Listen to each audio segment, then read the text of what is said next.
Hello मेरे प्यारे बच्चों, कैसे हैं आप सभी। उम्मीद करता हूं कि आप बहुत ही अच्छे होंगे। तो आज एक बाद हम लोग जो है नए सिरे से तैयारी करना स्टार्ट करेंगे। और आप जैसा कि जानते हैं कि हाई स्कूल का और इंटर का पेपर समाप्त हो चुका है। तो अब हम लोग के लिए एक नया सत्र आ गया है। तो हम लोग इस सत्र में बेहतरीन अंदाज में और बहुत ही अच्छे तरीके से तैयारी करने का प्रयास करेंगे, ताकि आने वाले एग्ज़ाम में आपको उसका लाभ अच्छी तरीके से मिल जाए। तो हम लोग बिना किसी देरी के हम लोग स्टार्ट करेंगे अपने इस सेशन को, अपनी इस क्लास को, अपने इस नए बैच को। तो जैसा कि आपको पता है कि आपका ये जो नया सत्र है ये आपका अप्रैल से मान के चलिए कि स्टार्ट हो जाएगा। तो हम लोग नियमित क्लासें अप्रैल से रेगुलर करेंगे और इसी चैनल पे। तो आप लोगों से ये निवेदन है कि आप लोग अच्छे से इस चैनल पे आकर के अपनी तैयारी को अंजाम दीजिए। बढ़िया तैयारी के लिए एक नंबर की तैयारी यहाँ पे आपको पूरे जितने भी सब्जेक्ट हैं हर सब्जेक्ट की अच्छी क्वालिटी में तैयारी कराई जाएगी। तो इसके लिए हम लोग जो है आगे बढ़ेंगे। आज हम लोग चर्चा करेंगे एक जो है सिलेबस पे। तो हम लोग एक एक सब्जेक्ट के सिलेबस पे हम लोग चर्चा करेंगे। तो सबसे पहला जैसा कि आपको पता है कि सबसे पहले अब हाई स्कूल में तो भाई 6 पेपर होते हैं। तो 6 पेपरों में हम लोग एक एक पेपर में एक एक सिलेबस के बारे में हम लोग देखेंगे। तो सबसे पहले हम लोग सोशल साइंस यानी कि सामाजिक विज्ञान के सिलेबस को देखने का प्रयास करेंगे। ठीक है, जैसे कि आप देख रहे होंगे यहाँ पे हेडिंग भी हमने लिखा है सामाजिक विज्ञान। तो सामाजिक विज्ञान में जैसा कि आप जानते हैं, कहने को तो एक सब्जेक्ट है लेकिन ये एक सब्जेक्ट नहीं है।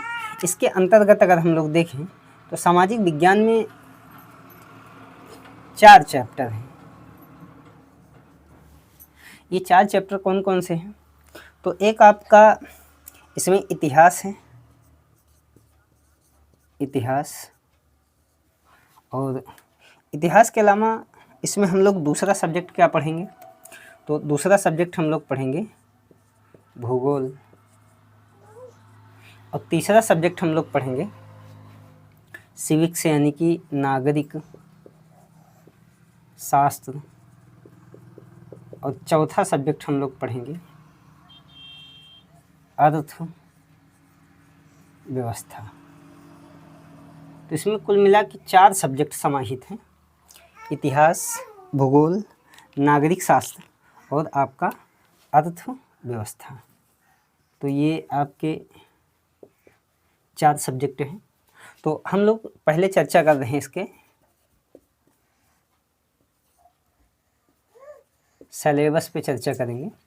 तो जैसा कि आप जानते हैं सोशल साइंस में 4 सब्जेक्ट हैं: हिस्ट्री, ज्योग्राफी, पॉलिटी और इकोनॉमी। तो इनमें से एक एक करके हमको समझना है कि हमको कौन कौन से चैप्टर इसमें पढ़ने हैं। तो ये जो हिस्ट्री है, इतिहास है, इतिहास में हम लोग कई चैप्टर के बारे में देखेंगे। जैसे एक है यूरोप में राष्ट्रवाद का उदय।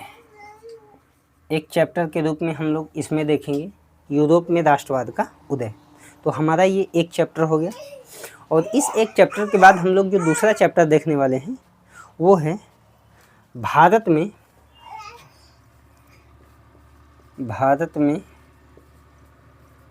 राष्ट्रवाद का उदय। ये हमारा दूसरा चैप्टर है। तो हम लोग जो है आपका ये देखेंगे। और 2 चैप्टर के बाद हम लोग तीसरे चैप्टर की ओर अगर आगे बढ़ेंगे तो ये है भूमंडलीकृत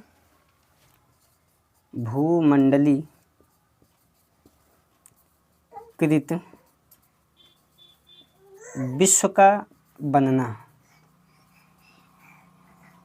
तो ये हमारा तीसरा चैप्टर हो जाएगा। और इस तीसरे चैप्टर के बाद अगर हम लोग चौथा चैप्टर देखें तो वो है आपका चौथा चैप्टर औद्योगिकीकरण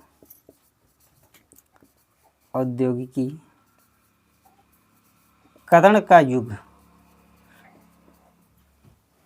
इस सब्जेक्ट को हम लोग बहुत ही बेहतरीन तरीके से पढ़ेंगे। वो जब हम लोग एक एक टॉपिक पे एक एक चैप्टर पे चर्चा करेंगे तब आपको समझ में आएगा कि चीज़ें हमको किस तरीके से पढ़नी चाहिए। ठीक है, तो ये हो गया। और आपका जो अगला चैप्टर है वो है मुद्रण संस्कृति, मुद्रण संस्कृति, मुद्रण संस्कृति और आधुनिक विश्व, और आधुनिक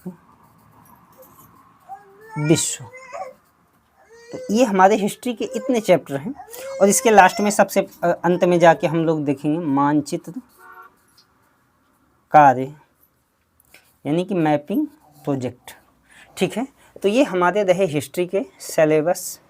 तो हिस्ट्री में केवल हमको इतने ही चैप्टर पढ़ने हैं, केवल इतने चैप्टर।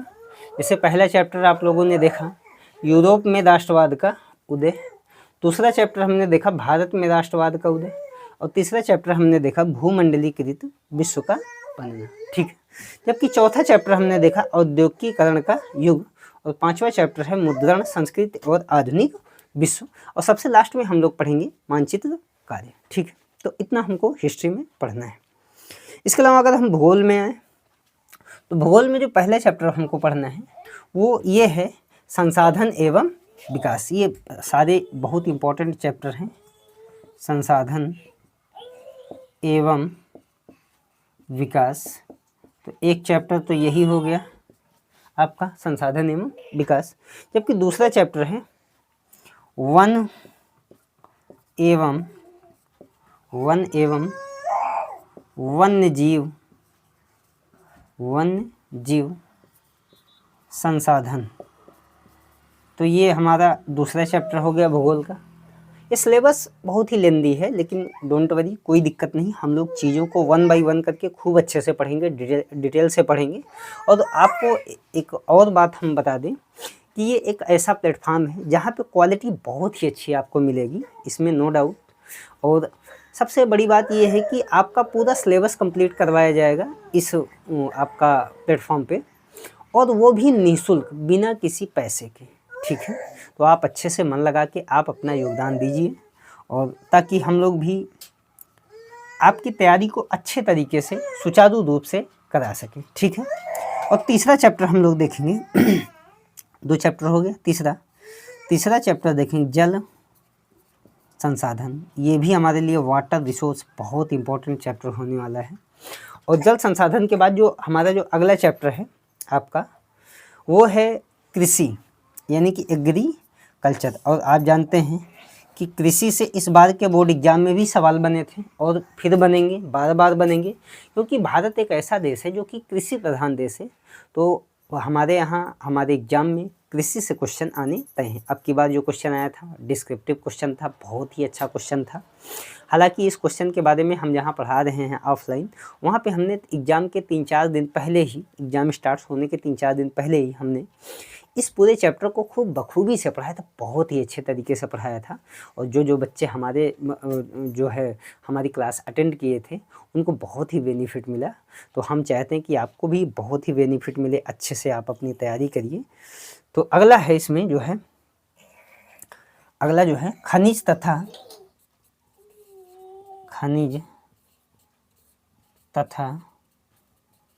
ऊर्जा संसाधन। ठीक है, ये अगला चैप्टर है खनिज तथा ऊर्जा संसाधन। और खनिज तथा ऊर्जा संसाधन के बाद जो हमारा अगला चैप्टर होने वाला है वो है विनिर्माण उद्योग। अभी इधर लिख दे रहे हैं, फिर मिटा देंगे। विनिर्माण उद्योग, ये हमारा अगला चैप्टर है, विनिर्माण उद्योग। और इसके बाद में अगर हम लोग और आगे बढ़ें तो अगला है राष्ट्रीय अर्थव्यवस्था की जीवन रेखाएं।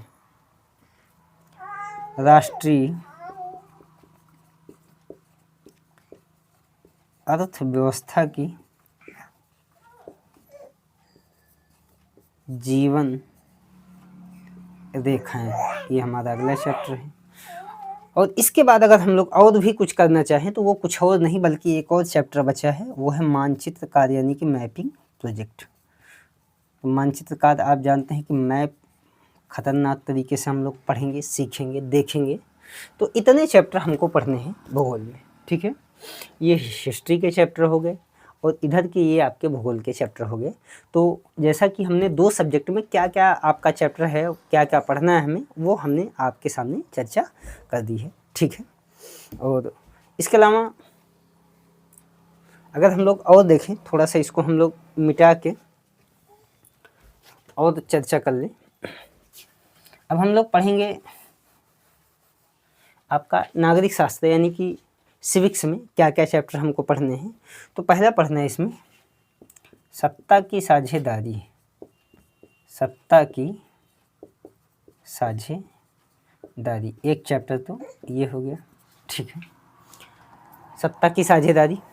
और सत्ता की साझेदारी के बाद हम लोग इसमें जो दूसरा चैप्टर पढ़ेंगे वो है जाति धर्म और लैंगिक मसले।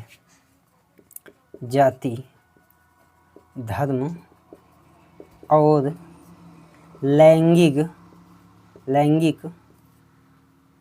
मसले, तो ये हमारा अगला चैप्टर होने वाला है।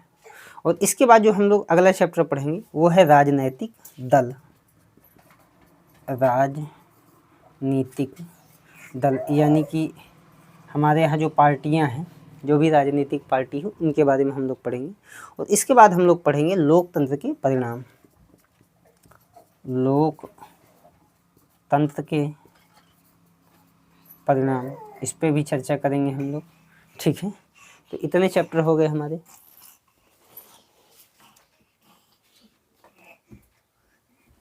इसके अलावा ये हमारे नागरिक शास्त्र के चैप्टर हैं। अब हमारा एक और सब्जेक्ट बचा है अर्थव्यवस्था यानी कि इकोनॉमी। इसमें हमको क्या क्या पढ़ना है। तो सबसे पहले इसमें हमको पढ़ना है विकास यानी कि डेवलपमेंट पढ़ना है, एक चैप्टर। और दूसरा चैप्टर पढ़ना है भारतीय अर्थव्यवस्था के क्षेत्रक। भारतीय अर्थव्यवस्था के क्षेत्रक यानी कि भारतीय अर्थव्यवस्था के कौन कौन से क्षेत्र हैं, प्राथमिक क्षेत्र, द्वितीयक क्षेत्र, तृतीयक क्षेत्र, इन सब के बारे में हमको चर्चा करनी है, ठीक है। तीसरा है मुद्रा तथा साख। साख का मतलब होता है ऋण, ठीक है, मुद्रा तथा साख। और जो अगला हमारा चैप्टर होने वाला है वो है भूमंडलीकरण तथा भारतीय अर्थव्यवस्था। तो भूमंडलीकरण तथा भारतीय अर्थव्यवस्था, ये चैप्टर हमको पढ़ना है। और इसके अलावा जो सबसे लास्ट चैप्टर होने वाला है वो है आपका उपभोक्ता अधिकार। इधर लिख दे रहे हैं उपभोक्ता अधिकार। तो हमको केवल इतने ही चैप्टर इसमें पढ़ने हैं, यानी कि ओवरऑल हमको टोटल इतने ही चैप्टर पढ़ने हैं।